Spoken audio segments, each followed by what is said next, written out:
That water is the source of all life is well known to all, especially to the people of the Middle East, as the Middle East and North Africa is the world's most water-scarce region.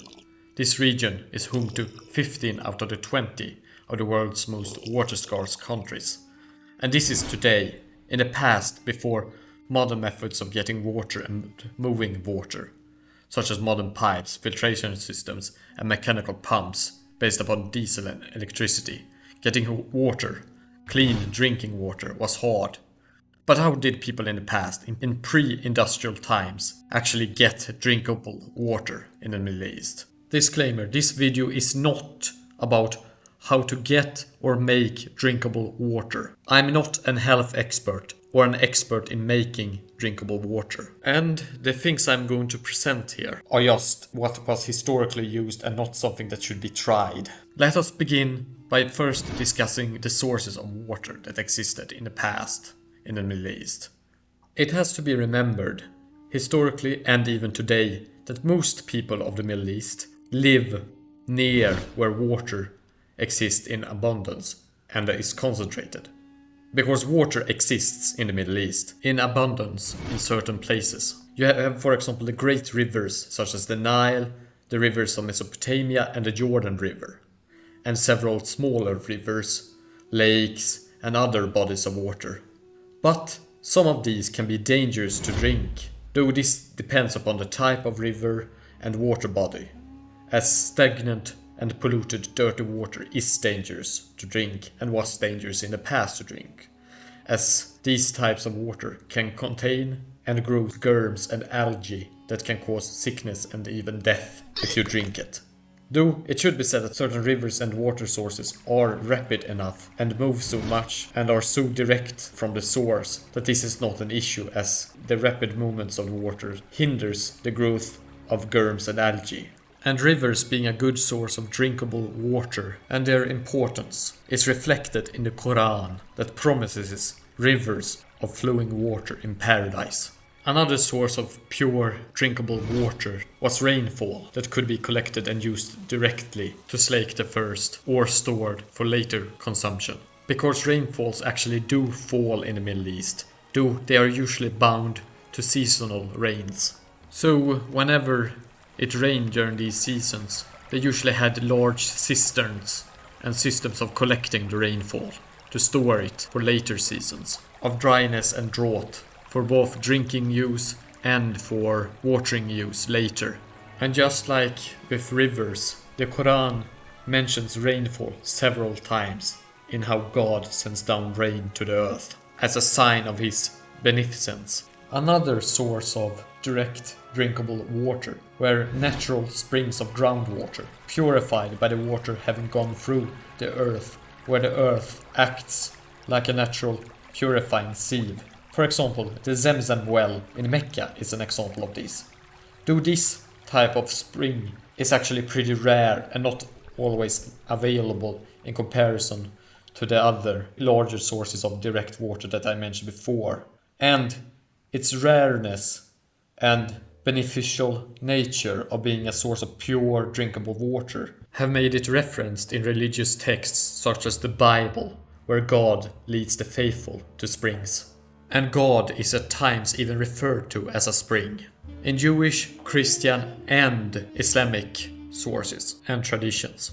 Though not all larger cities in pre-industrial times did have easy access to drinkable water directly, so they had to create drinkable water through artificial means, either created through natural filtration systems of water that wasn't that clean to begin with, but filtering it through sand filtering dams or some other methods, or digging extremely large and deep wells into the groundwater, were other methods in order to get clean drinkable water. If there existed water sources further away, another way to get clean drinkable water was through constructing canal systems, that is to say underground water tunnels or covered waterways that, due to being constantly moving, avoided stagnancy that would cause germ growth, and through not being exposed to sunlight they also avoided algae growth and thus could move and provide drinkable water from far away coming to the cities and towns. There also existed other options to make water drinkable, if it was not so before. For example, you could be heating water to boiling point, as this kills germs, and fuel for fires was usually available as you lived close to a water source, and close to water there would exist vegetation that would be used. Large areas of the Middle East and North Africa in fact actually do have vegetation in the form of forests. And you don't need a full-blown forest usually to get at least some sort of fuel. And besides forests and vegetation to be used as fuel, you could also burn oil and coal and dry animal dung taken from the ground as another alternative. And another connected method to create drinkable liquids was alcohol. Since ancient times in both the Middle East and Europe, the addition of alcohol was known as a method to make water drinkable.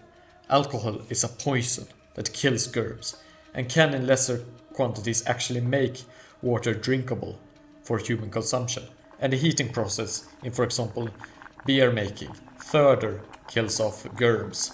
And alcohol has been available to most people throughout the ages. However, it is forbidden in Islam. See for example Quran 590 to 91. But need, pragmatism and disagreements upon interpretations meant that alcohol was used even in medieval Muslim societies, and the early Hanafi and Hanbali schools of Islamic jurisprudence were against khamr, but had disagreements in how to define khamr, being specific drinks such as grape wine, being alcohol generally, or only being alcohol produced by yeast, khamira, or khamr meaning anything taken for the purpose of intoxication. There were also arguments that darura, or necessity, prevailed at times in, for example, the Maliki school that deemed alcohol forbidden but said it was allowable if there was some local need to get drinkable liquid. Need outweighed the forbidden nature of it, historically. Though there did exist other alternatives that were used by those people that did not want to drink alcohol due to various reasons, such as religion or not tolerating alcohol well. You could use herbs such as thyme and garlic that could be used to make water drinkable. Thyme contains thymol, a rather strong antibiotic, and garlic contains allicin, which is another strong antibiotic that kills germs. And people used to crush garlic and thyme and pour it into water to make it drinkable. Though this had the issue of making the water taste like thyme or garlic.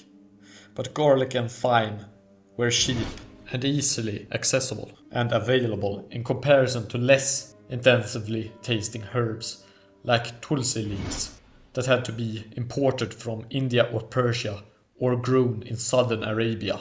Or they were much safer than, for example, margusa or neem leaves, which if dosed incorrectly could lead to the poisoning of the water rather than just the killing of only the germs. There are a lot more expensive herbs that were used and could be used for those that had more resources, such as ginger, basil and oregano too. On the subject of things poisonous to germs but not so much to humans, a very common agent to use to purify water from germs was copper. Copper was initially expensive, but it allowed multiple uses. So filling a copper container with water and letting it stay there for a while would purify the water from germs, as copper is naturally very poisonous to germs in a way it is not to humans. Just a mere minuscule contact with it kills most germs. Sometimes there was not even a container, but just a lump of copper that was thrown into a larger container of water instead, resulting in the same thing, the killing of the germs. Though it should be mentioned that the use of copper was restricted to certain regions, as basic water, like the Nile with a pH above 7 and usually around 8, was no issue in comparison to acidic water, such as is the case with the Euphrates and Tigris rivers, can, if it is acidic enough, like below 6.5, actually create toxic compounds with copper that can be dangerous to humans. Hence, This method of killing germs through the use of copper was actually dependent upon the conditions of the water of certain regions.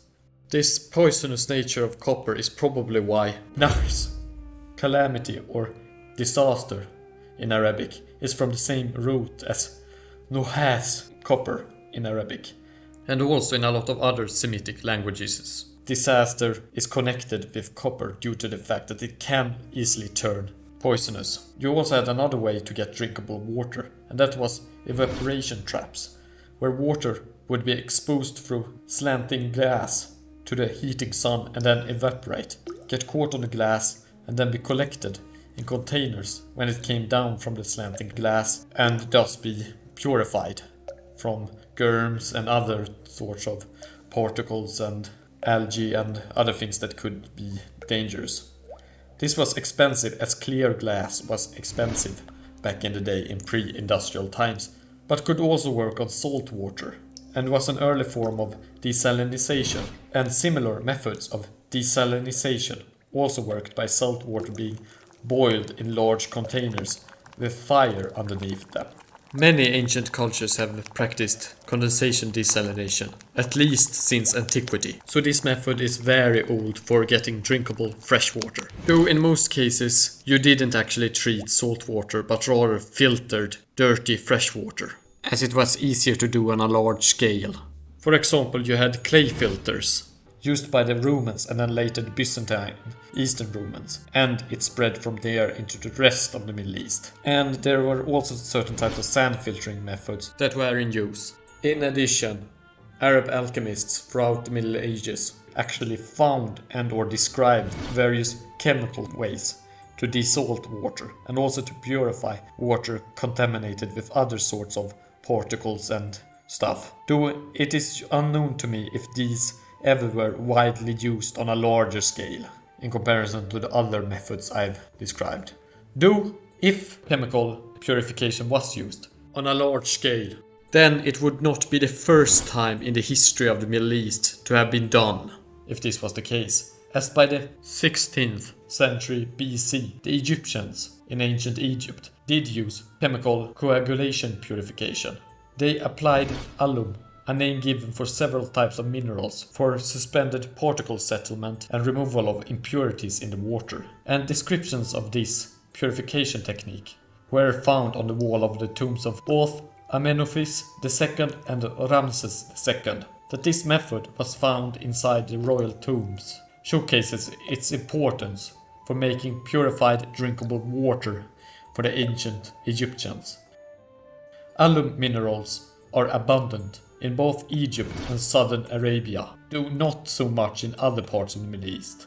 So chemical purification of water on a larger scale would have been possible in those areas and even further beyond if these areas did export these minerals. We do know that alum minerals were used in Egypt and Yemen for making dyes in the medieval period, at least. So it is not unlikely that it was also used for water purification purposes later too. Though yet I have not found a source in Arabic that states it to be the case that alum ashab was used for water purification on a large scale. It is possible, but just not testified in any source I've encountered yet. And these were just some of the methods that were used in the past to get drinkable water before industrialization. And I hope you found this video interesting. Please leave a comment or ask questions, and I will try to respond as quickly as possible. Please do subscribe, as it would help the channel spread awareness about the humanities. اشتركوا بالقناة من فضلكم.